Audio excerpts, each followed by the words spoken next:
I wasn't supposed to be home that early. That's the part that sticks in my mind the most.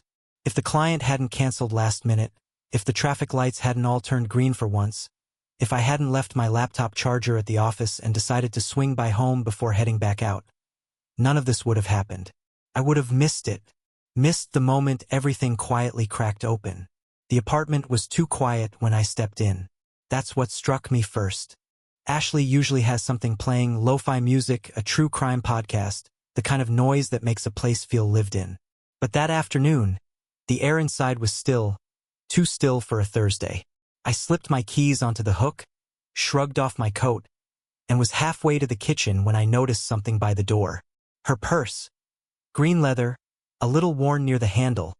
The one I bought her for her birthday 2 years ago. Right beside it sat another bag. That second one froze me. It was black, sleek, expensive looking. Definitely not hers.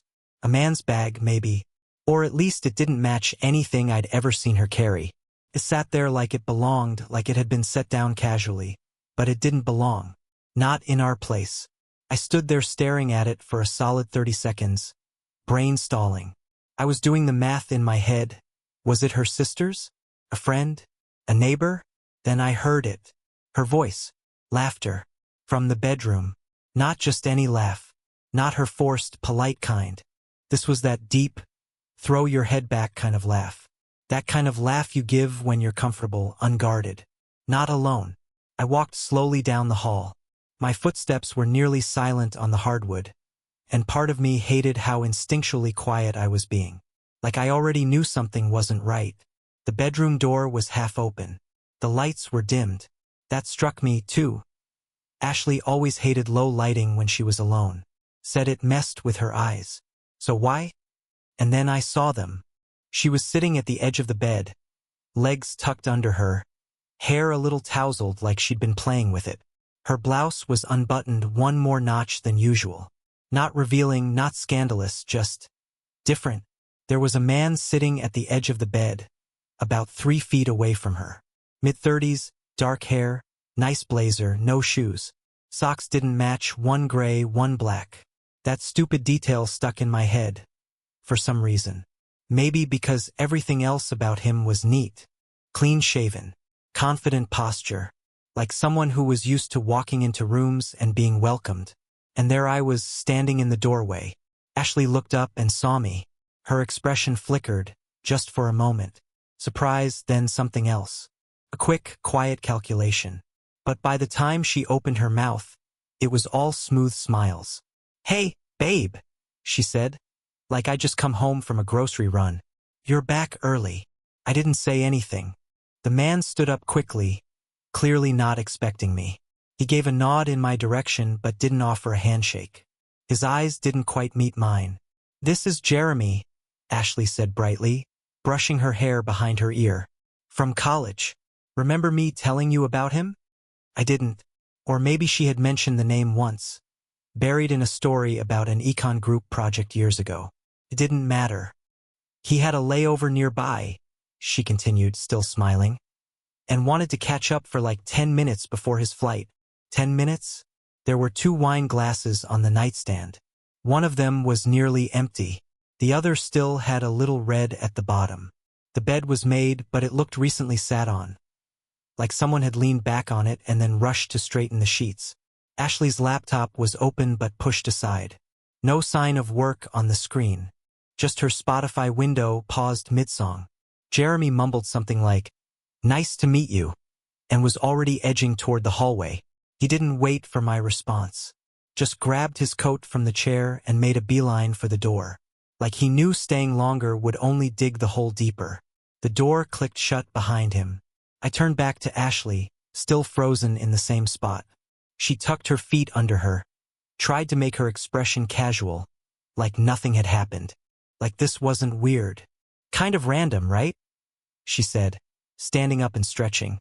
"He texted out of nowhere. Apparently his flight got delayed, so he figured why not stop by." Her tone was too light, too rehearsed. I nodded slowly, pretending to accept it, but my stomach was doing backflips. I'd known Ashley long enough to spot when she was acting. And this? This was a performance. A rushed, panicked monologue delivered with a smile that didn't quite reach her eyes. I gestured toward the glasses. "You guys drink fast for 10 minutes. She laughed, brushing it off. "We were just talking. You know how it is when old friends get into memory lane stuff. He always talks fast, too. Barely let me get a word in." I didn't respond, just walked over, picked up one of the glasses. It was still warm to the touch.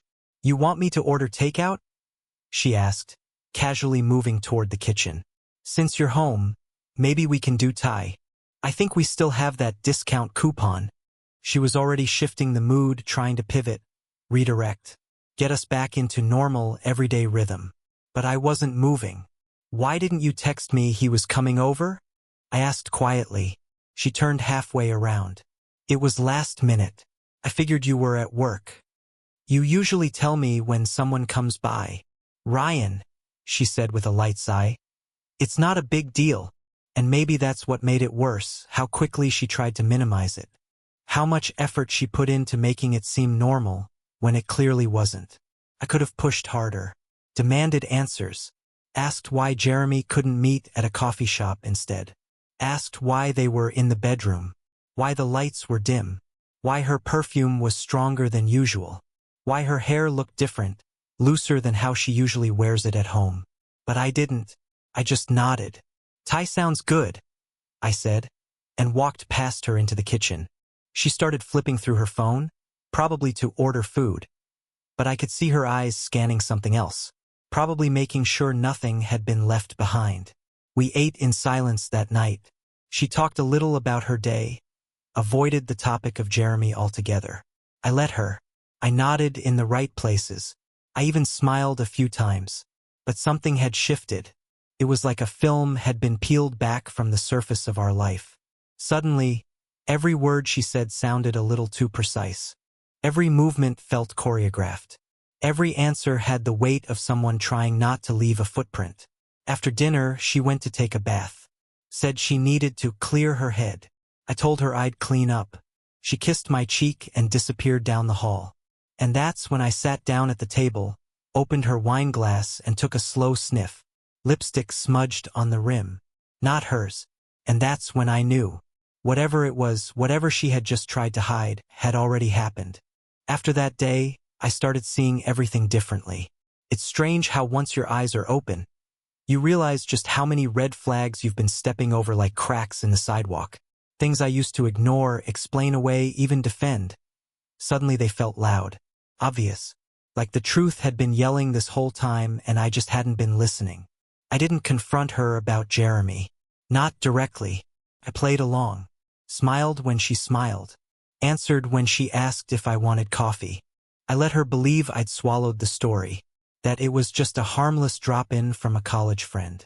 But inside, something had shifted. It was like a switch flipped. I started watching, really watching. Ashley's routines had always been predictable. Morning runs, work emails with her second cup of coffee, a phone call or two to her sister, then dinner with me if our schedules aligned. But now, things were different, slippery. Everything became a little too curated. She started going out more. First, it was girls' nights, a new one every week, sometimes twice. She'd come out of the bedroom dressed like she was heading to an art gallery opening. Hair perfect, lip gloss, the same perfume she used to reserve for date nights. I remember standing in the kitchen once, watching her twist her earring into place in the reflection of the microwave. She caught me staring and laughed it off. "Stop looking at me like that," she said. "I'm not cheating on you. I'm just going out." I hadn't even said a word. That was the first time she brought it up herself. Out of nowhere, preemptive, like she knew I was thinking it and wanted to control the narrative before I could. I smiled and said, "You look beautiful." She kissed my cheek and left. I stood at the window and watched her car disappear down the street. She didn't come home until 1:47 a.m. I know the exact time because I was lying in bed, staring at the ceiling, waiting. When the door opened, she walked in softly, like she assumed I was asleep. She tiptoed into the bathroom, and I heard the water run for exactly 3 minutes. long enough to wash away something, but not long enough to shower. I waited until she slipped into bed beside me and said nothing. The next morning, she made pancakes. She never makes pancakes. That became a pattern. Every time she came home late, freshly washed, eyes a little too wide, energy just a bit too forced. The next morning she'd overcorrect. Make a special breakfast. Ask about my day. Offer to run errands I usually handled. Like she could patch over guilt with syrup and smiles. I started logging things. Not out of paranoia, but because I wanted to be sure. I wasn't going to be the guy who threw around accusations without evidence. I wanted facts, dates, times, a record. I started a spreadsheet on my phone. I kept it labeled as car maintenance in case she ever looked. Each row had a date, a location she said she'd be, and then, if I could find it, where she actually was. At first, I had nothing but instincts. But one night, she said she was going to a movie with coworkers. I waited until she left, then checked our shared car location history. She hadn't gone to the theater. She had driven across town to a hotel parking lot. Stayed there for just under 2 hours. Then came home saying the movie was just okay. That one nearly broke me. I sat in the dark kitchen for half an hour, phone in hand, staring at that location pin. My heart wasn't even racing. It was just quiet, like something inside me had gone still. Like the denial I'd been feeding on had finally run out. Still, I didn't confront her. Instead, I started looking closer. Her phone, once always left charging on the counter at night, now stayed glued to her hand. She'd take it into the bathroom, the laundry room, even outside when throwing out the trash. If it ever buzzed and I was near it, she'd snatch it up like it was a live grenade. And it was always on silent. Notifications off. No previews on texts. At one point, I noticed a new app one didn't recognize. Looked like some kind of encrypted messaging platform. I asked what it was casually. She blinked. Oh, that's for work. Our team switched to it for vendor calls. I nodded. Right? Of course. The next day, the app was gone from her phone screen. Deleted. But I remembered the name. I downloaded it myself. And with some help from a friend in IT, I learned that it wasn't for vendor calls. It was a platform built for private chat. Messages that vanished. No backups. By this point, it was hard to eat. Hard to sleep. But I didn't show it. I went to work. Paid the bills. Laughed at shows we watched together. We even had dinner with her parents, where I smiled, poured wine, and played the devoted husband. All while watching her phone flash in her purse. All while hearing her excuse herself mid-meal to check on something for work. Then there was the night she came home in leggings and sneakers, saying she'd gone for a run to clear her head. But her hair was done. Her eyeliner too perfect for cardio. And I saw the faint line from where lipstick had been wiped from her upper lip. I said nothing. I just asked, "Feel better?" She nodded. "Much. Thanks for understanding." I wanted to scream. Instead, I washed the dishes. I wasn't trying to trap her. I wasn't even trying to punish her. I just wanted to know if what I felt in my bones was real. I wanted to know if the Ashley I thought I knew, the woman who once wrote me love notes on sticky notes and hid them in my jacket pockets, was gone. Or if I'd just never known her at all. I started calling around. Discreetly. A friend of mine, Marcus, works security at a restaurant downtown. One of those places you only go to if you want to be seen or want to hide, depending on your mood. I asked him if he'd ever seen Ashley there. He hesitated. "You sure you want to know?" he asked. That was all the answer I needed. He told me she'd been there, twice, with a man he didn't recognize. Sat in the VIP section, ordered wine, looked cozy. In his words, I asked for timestamps. He gave me dates. Both matched nights she told me she was working late. Still, I said nothing. I didn't want to fight. I wanted clarity. So I installed a camera in my car. Subtle, front-facing dash cam with motion activation. She often took my car when hers was acting up. Claimed it didn't drive well at night. I never questioned it until now. One night I checked the footage after she returned. I didn't expect much, but there it was. Her pulling into the same hotel parking lot as before, and a man approaching her car. smiling, getting in on the passenger side. They sat there for 20 minutes, then left, together in his vehicle. She came home hours later, said her meeting had gone late, gave me a kiss on the cheek, asked if I wanted tea. I nodded. I don't know why I didn't explode. I think part of me was already gone, worn down to nothing, numb. I was walking through the motions of a marriage that had become a cover story, one I no longer believed in, but I kept waiting, watching, collecting, because soon I knew there'd be no room left for lies. And when that day came, I wanted her to see everything she thought she was getting away with, laid out in front of her. Undeniable. Until then, I stayed quiet. Let her play the part. Let her think she was clever. Because while she danced in her lies, I was writing the ending. The truth didn't come in a scream. It came in a 47-second video clip, low resolution, sh*t from an elevated angle behind a tinted window, paired with the flat indifference of a man who didn't even know he was about to change my life. His name was Paul. I barely knew him. We'd worked together years ago on a short-term project, the kind of guy you add on LinkedIn and forget about. But he happened to manage security at a downtown restaurant.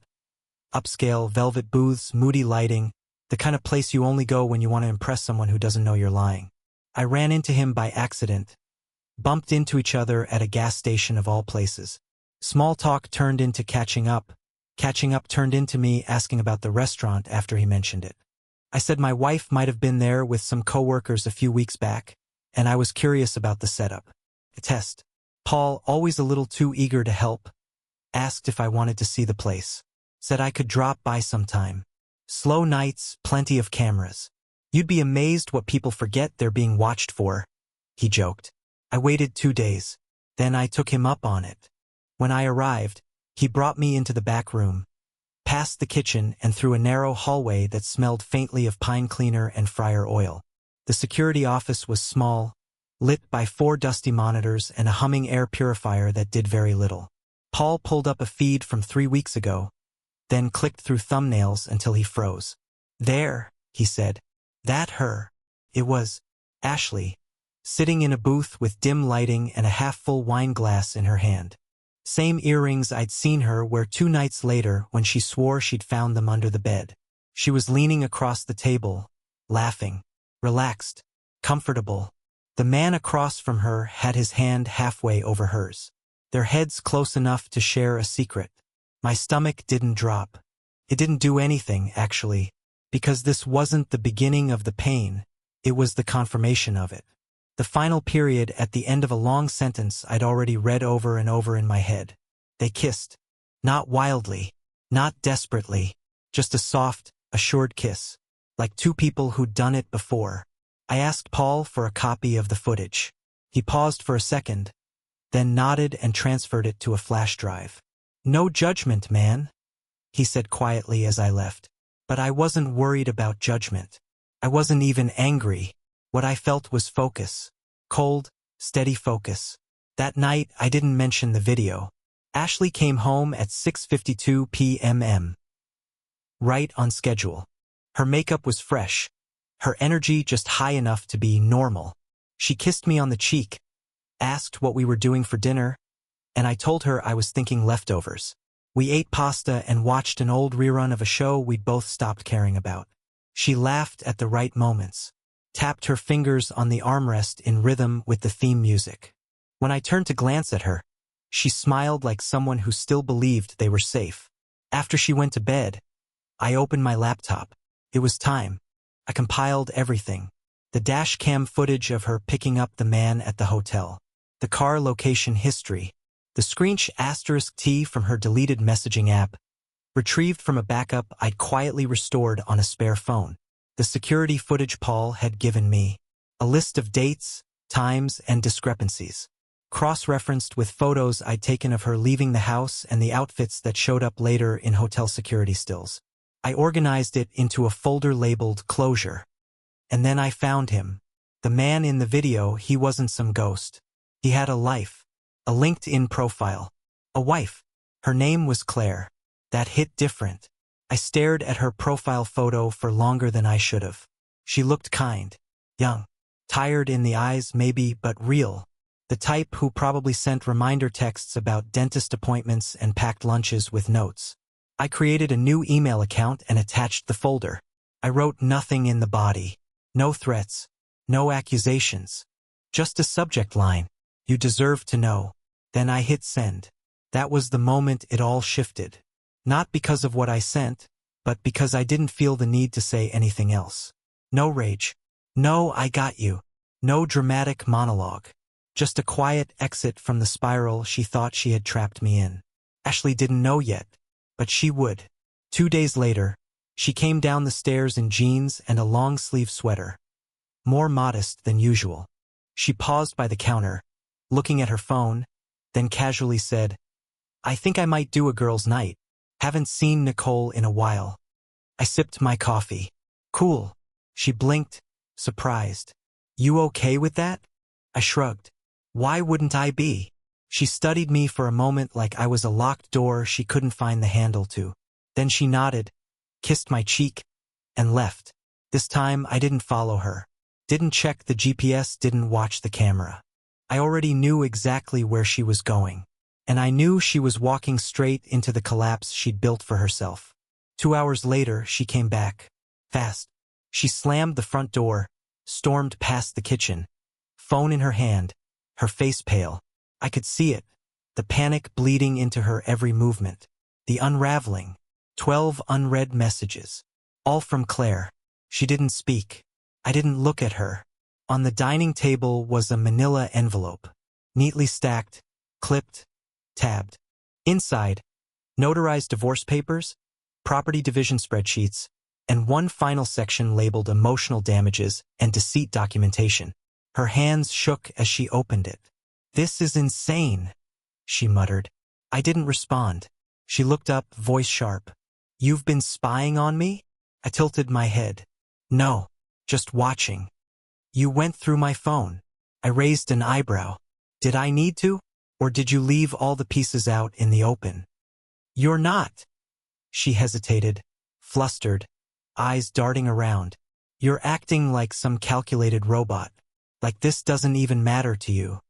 I leaned forward, slow and steady. "It used to matter, when I thought there was something left to save." Silence. She stared at the papers, mouth moving slightly like she was searching for the right words. Maybe even sympathy. But nothing came. "What do you want from me?" she whispered. "An apology? A confession?" I stood. "I want nothing from you," I said. "That's the point." She swallowed hard.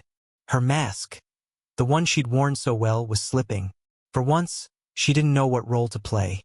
"You blindsided me," she said quietly. "I didn't see this coming." I almost laughed. "You didn't see it coming?" I echoed. "I saw it coming from a mile away. The only difference is I kept walking toward it while you pretended it didn't exist." She shook her head. "You think this is easy for me?" "No," I said. "I think lying for months is easy for you. Living with consequences isn't." She flinched. I walked past her, picked up my keys, and paused in the doorway. "The next time you try to juggle 2 lives," I said, "try not to drop them both." And with that, I left. No threats, no shouting, just the echo of a life she set on fire. Quietly, completely, without ever thinking it would burn her too. People talk about confrontation like it's loud. Shouting, tears, slammed doors. But in real life, it's often quieter. Slower. Like standing in a room that's been emptied out while someone still tries to convince you it's full. After I handed Ashley the papers and walked out that night, I went to my brother's place across town. Slept on his couch. Didn't say much. I didn't need to. He's the kind of guy who knows when not to ask questions. Just handed me a beer, queued up an old movie, and let the silence do what it needed to do.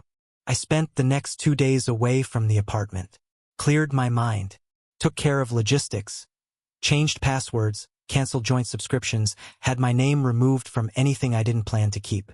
The legal end of things was moving faster than I expected. Probably because I came prepared. Documentation does that. Hard to deny your actions when they're printed, indexed, and notarized.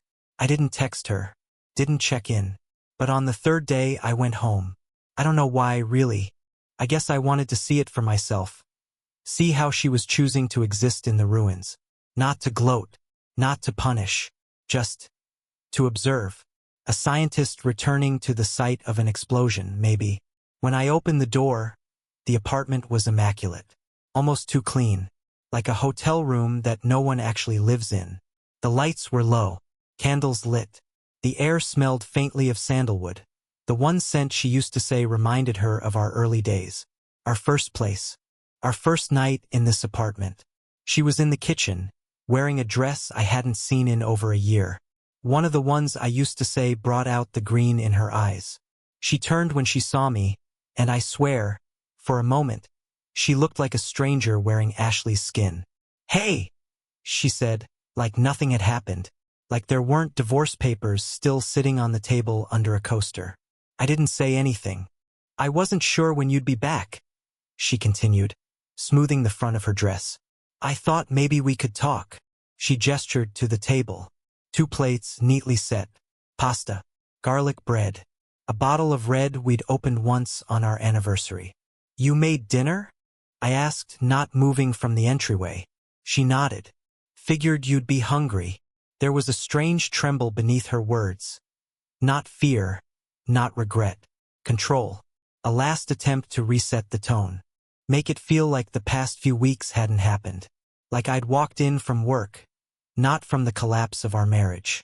"You didn't answer my texts," she added. "I didn't read them," I replied. A flicker crossed her face. Frustration. She hid it quickly, but I saw it. "Can you sit, please?" she asked. I stepped into the room but didn't sit. Just leaned against the wall near the window, arms crossed. "I know this is hard," she began, folding her hands together like she was reading from a speech. "But I think we're both in a place where emotions got the better of us. You were hurt. I get that. I do. But I think this is something we can work through, if we try." I stared at her for a long time. "Is that why you dressed like this? Lit candles? Made my favorite meal? Because this is your version of trying?" "I'm trying to remind you who we are," she said. I let out a breath. "Ashley, I'm not hungry." She stepped forward. "Can we stop pretending like this is irreversible? People make mistakes. People cheat. It happens. That doesn't mean we have to throw away everything we've built." I looked her dead in the eye. "You didn't make a mistake. You made a series of choices. Repeatedly. You had the chance to stop. Every single time. You didn't." "I was lost," she said, voice sharp now. "You weren't there. You were always working. Always tired. We hadn't touched each other in weeks." "And your solution was to find someone else to touch you?" I asked, keeping my voice even. She flinched, but it was brief. "I needed to feel something," she said. I nodded slowly. "You did. And now you get to feel the consequence." "This doesn't have to end like this," she said quickly. "We can do therapy. Counseling. I already called someone." "You called a therapist?" I repeated. "After everything. Now?" "Yes," she said more forcefully. "Because I'm fighting for this. For us." "You're not fighting for us," I said. "You're fighting for control. For damage management." She opened her mouth to respond. But just then, her phone buzzed on the counter. She didn't move to silence it. She just stood there, frozen. I walked over and picked it up. Screen still lit. A name I didn't recognize. 3 new texts. "Want me to read them aloud?" I asked. She lunged for the phone, but I held it up, just out of reach. Not playing. Just proving a point. She stepped back, her breath shaky. I set the phone down gently. "You're still talking to him." "I'm not," she said. "I swear I raised a hand. "Don't lie." "I told him it was over," she said. "I just didn't block him yet. I didn't want to make it worse." I stared at her. "It's already worse." She sat down at the table, suddenly deflated. The performance unraveling. "I don't know what to do," she admitted. "I thought maybe if I made things feel normal again, you'd remember what we had." I looked at the table. The carefully plated food. The old wine. The candlelight. What we had, I said slowly, was honesty. That's gone. She looked up at me, eyes wet. Please don't leave like this. I already did. You don't mean that. Yes, I said, walking toward the hallway. I do. She followed me halfway before stopping herself. I heard her whisper something. Maybe my name, maybe just air. But I didn't turn back. I went into the bedroom, pulled open the closet, grabbed a duffel and started packing what was mine. Not because I didn't have a place to stay, but because I needed her to see it happen, to feel it. She hovered by the doorway as I moved. You're really doing this? She asked. I zipped the bag. No more pretending. I didn't think you'd actually go through with it, she said, voice hollow. That's because you thought I was weak, I said. You mistook my silence for permission. It wasn't. She didn't respond. At the front door, I paused, looked back at her one last time. She was standing by the kitchen, arms folded. Like if she stood still enough, she could stop the whole thing from happening. You had your chance, I said. All of them. And then I walked out. It had been 3 days since I walked out. I hadn't heard from Ashley. Not a call. Not a text. Nothing. And that silence, that absence, said more than anything she could have tried to explain. I was staying at a short-term rental, one of those furnished places for business travelers. Clean, cold, impersonal. A bed, a table, a chair. The kind of space where nothing reminds you of what you lost because it never had anything to lose in the first place. In a way, it helped. I could breathe there. I still hadn't told many people. My brother knew. One close friend. Everyone else? I just said I was traveling for work. No one questions that when you say it dry enough. But I'd made a decision not to broadcast it. Not because I was protecting her, I wasn't, but because I was protecting myself. I didn't want to relive the story every time someone asked, wait, what happened? I didn't want pity or advice or half-hearted outrage. I wanted space. That space was interrupted one night around 9:30, when I got a call from an unknown number. I almost didn't answer. Something told me I should. I picked up. Hello. There was silence at first, then a woman's voice. Calm, quiet. Is this Ryan? Yes. This is Claire. I think we need to talk. I knew the name. Of course I did. She was the wife of the man Ashley had been seeing. I felt my chest tighten, but my voice stayed even. I'm listening. I'm outside your building, she said. I promise I'm not here to cause a scene.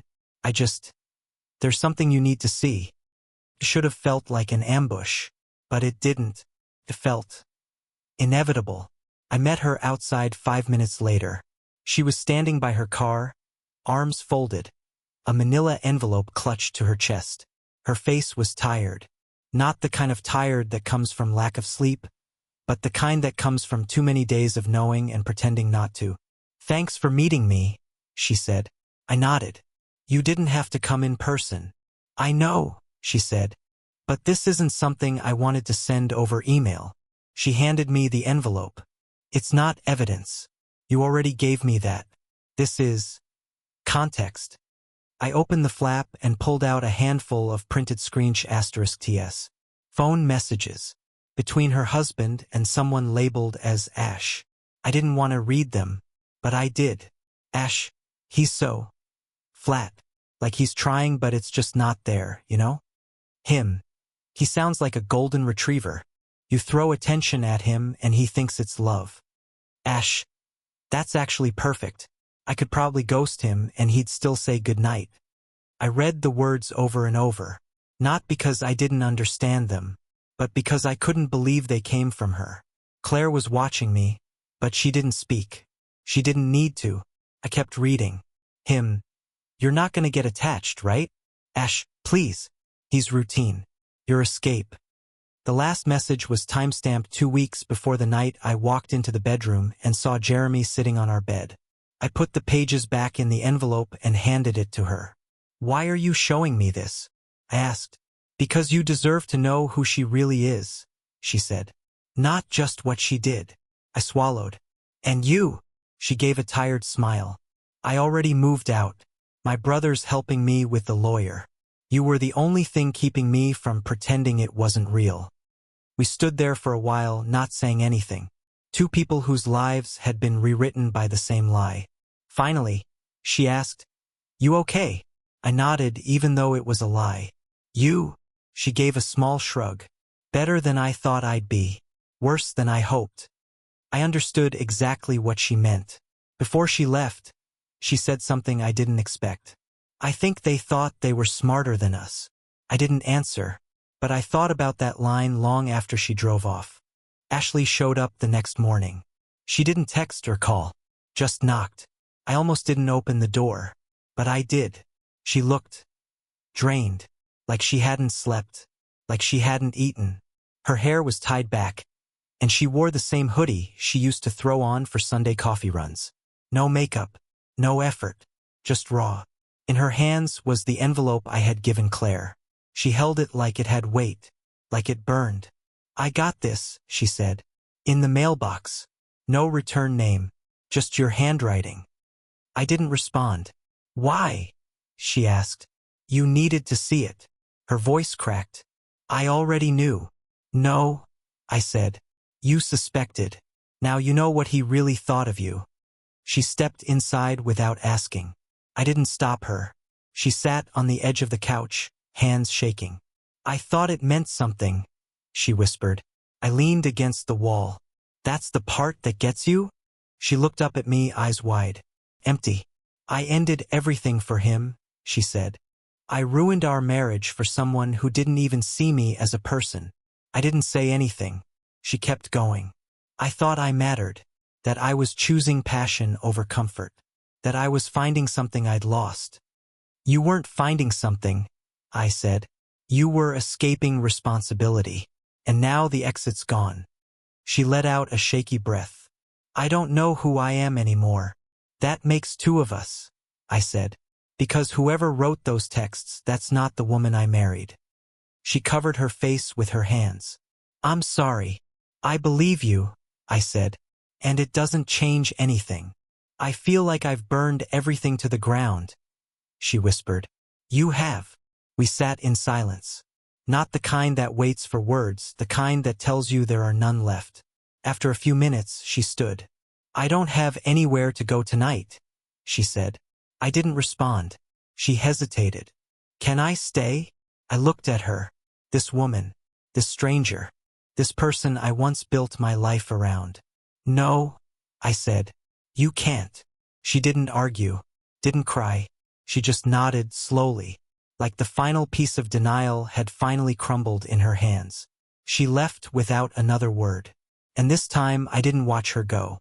I didn't say a word, just slid my phone across the table. She picked it up and pressed play. It was a voicemail. Her voice, faint and tired. "Ryan's trying, I guess. But this isn't love. It's just routine. I need attention." She blinked, like she didn't recognize herself. Her mouth opened, but no words came. "I didn't know that recorded," she whispered. "I did," I replied. Silence filled the room, heavier than before. No more arguments, no more lies, just her voice echoing her own betrayal. She looked up at me, but I didn't meet her eyes. I didn't need to. The moment had already passed.